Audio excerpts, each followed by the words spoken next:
vivons dans l'ère de la distraction de masse. Une époque où ton attention est devenue la ressource la plus disputée au monde.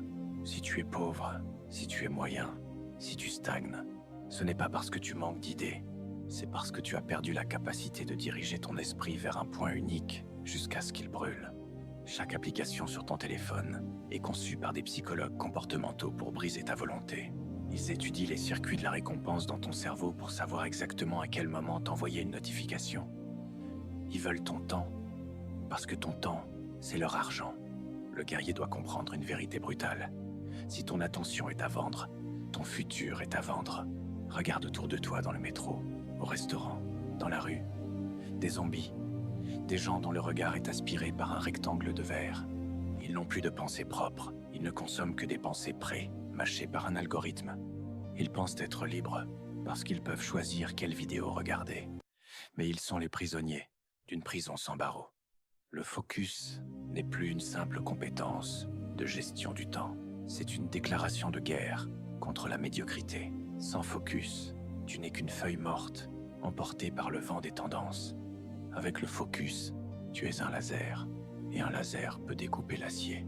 Entrons dans la mécanique. Pourquoi est-ce si dur de se concentrer? Parce que ton cerveau a horreur de l'effort cognitif. La concentration intense consomme une quantité phénoménale de glucose. Ton cerveau préfère largement le multitasking, le multitâche. Mais laisse-moi te dire une chose, le multitasking est un mensonge. Le cerveau humain ne peut pas faire 2 tâches complexes à la fois. Ce qu'il fait, c'est du context switching. Changement de contexte. À chaque fois que tu passes de ton travail à ton téléphone, puis de nouveau à ton travail, ton cerveau doit recharger tout le contexte de ta tâche.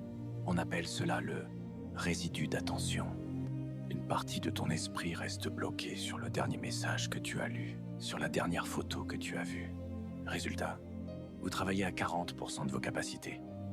Tu mets 4 heures à faire ce qu'un homme discipliné fait en 45 minutes. Tu te fatigues plus vite, en produisant moins de valeur. Le guerrier pratique le deep work, un état de concentration sans distraction qui pousse vos capacités cognitives à leurs limites.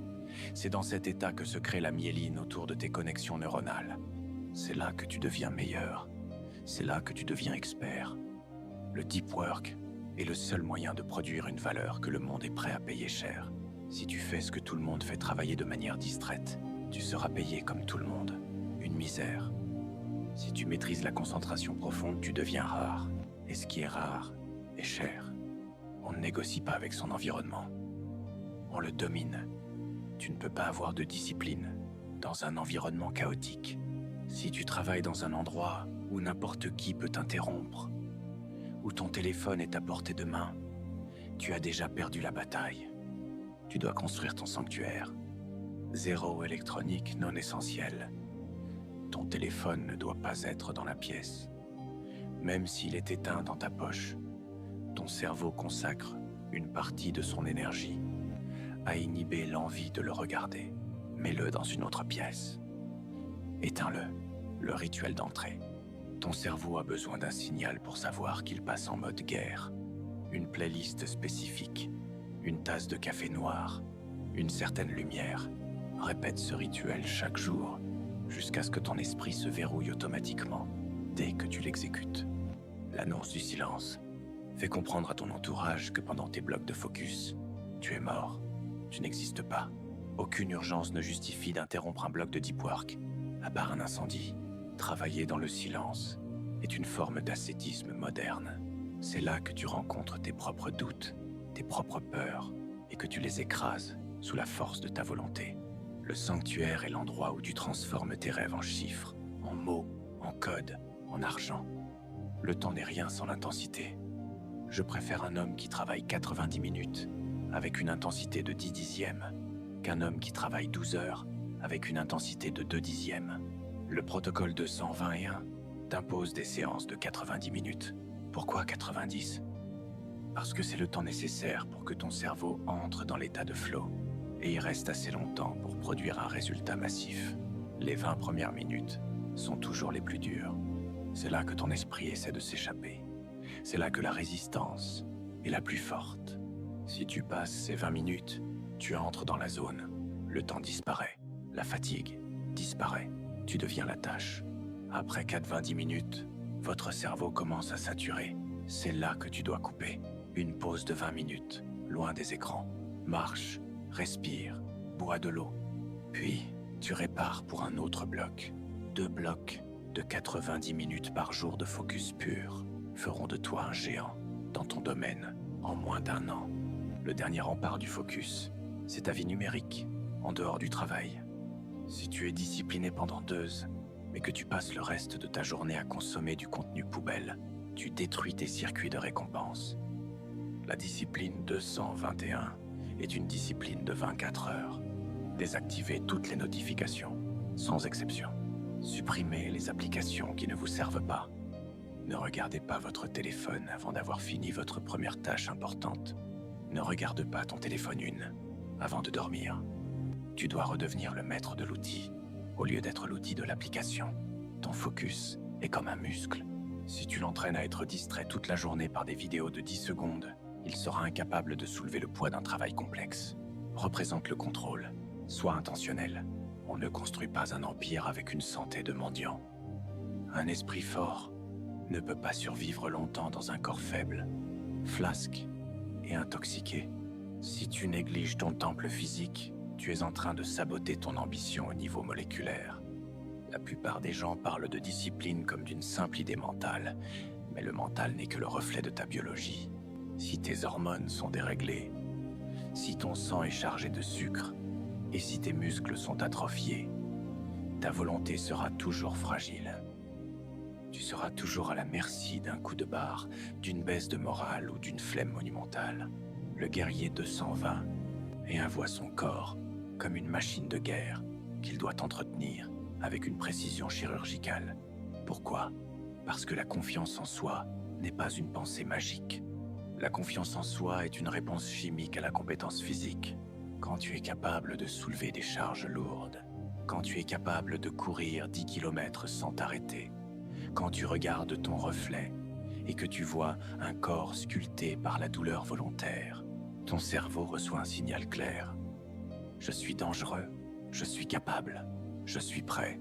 La faiblesse physique est une trahison envers ton potentiel. Chaque kilo de graisse excédentaire est une chaîne autour de ton cou. Chaque muscle que tu ne sollicites pas est un outil que tu laisses rouiller. Dans ce chapitre, nous allons voir comment transformer ta physiologie pour qu'elle devienne le moteur de ta réussite et non son frein. Entrons dans la salle des machines. Ton système hormonal. Si tu es un homme, ton carburant principal est la testostérone. C'est elle qui te donne l'agressivité nécessaire pour conquérir tes objectifs, la patience pour endurer la difficulté et la libido pour créer la vie. Aujourd'hui, le monde moderne mène une guerre silencieuse contre ta testostérone. Plastique, pesticides, manque de sommeil, sédentarité, stress chronique. Le niveau de testostérone d'un homme de 20 ans aujourd'hui est inférieur à celui d'un homme de 60 ans il y a 2 générations. Tu es castré par ton mode de vie. Le protocole 220 impose une restauration hormonale radicale. La loi du sommeil aligné. Si tu dors moins de 7 heures, ou de manière irrégulière, tu détruis ta production de testostérone et d'hormones de croissance. Ton cerveau ne nettoie pas ses déchets métaboliques. Tu te réveilles avec le QI d'un enfant et la volonté d'une loque, le cortisol, le tueur silencieux. Le stress constant de ton téléphone déclenche des pics de cortisol qui inhibent ta force. Tu dois apprendre à couper le bruit pour laisser ton corps se reconstruire. Le cholestérol est ton ami. On t'a menti sur les graisses. Ton corps a besoin de graisses saturées de qualité pour fabriquer ses hormones. Le guerrier ne mange pas de produits allégés. Il mange de la nourriture réelle. La nourriture est devenue le premier divertissement du faible. Tu manges parce que tu t'ennuies. Tu manges parce que tu es triste. Tu manges pour célébrer. Tu es l'esclave de ton palais. Le guerrier 221 adopte une vision utilitaire de la nutrition. La question n'est plus « est-ce que c'est bon ?» mais « est-ce que cela me rend plus fort ?» Si la réponse est non, tu ne le mets pas dans ta bouche. C'est aussi simple que ça. Le sucre est un poison. Il crée des pics d'insuline qui te fatiguent, brouillent ton esprit et te rendent dépendant. Le sucre est la laisse avec laquelle le système te tient. Coupe la laisse La protéine est la brique de ton château. Tu dois manger assez de viande, d'œufs et de poissons pour maintenir ta structure. Le jeûne intermittent. Ne mange pas dès le réveil. Donne à ton corps le temps de fonctionner. En mode chasse, la clarté mentale qui vient après 6 heures sans manger est le secret des plus grands stratèges. Ton cerveau est plus aiguisé quand ton estomac est vide. Pourquoi faisons-nous du sport? Ce n'est pas pour avoir des pectoraux sur la plage. C'est pour apprendre à notre esprit à rester aux commandes quand le corps souffre. La salle de sport est le laboratoire de ta volonté. Quand tu es sous une barre lourde, quand tes poumons brûlent à la fin d'un sprint, ton corps te supplie d'arrêter. Il te crie que c'est dangereux. C'est à ce moment précis que tu construis ton caractère. Rester calme sous la pression. Continuer quand tout te dit d'abandonner. C'est cela la discipline. 221. Ton entraînement doit être holistique. La force brute, squats, soulevé de terre, développé. Tu dois être capable de déplacer des objets lourds. Cela renforce tes os, tes tendons et ta densité mentale. L'endurance de chasseur. Tu dois être capable de courir longtemps. Le cardio n'est pas juste pour le cœur, c'est pour l'endurance mentale. C'est la capacité à endurer l'ennui de l'effort long. La mobilité du guerrier. Un corps musclé mais rigide est un corps inutile. Tu dois être souple et agile. Si tu ne transpires pas chaque jour, tu n'es pas dans le protocole.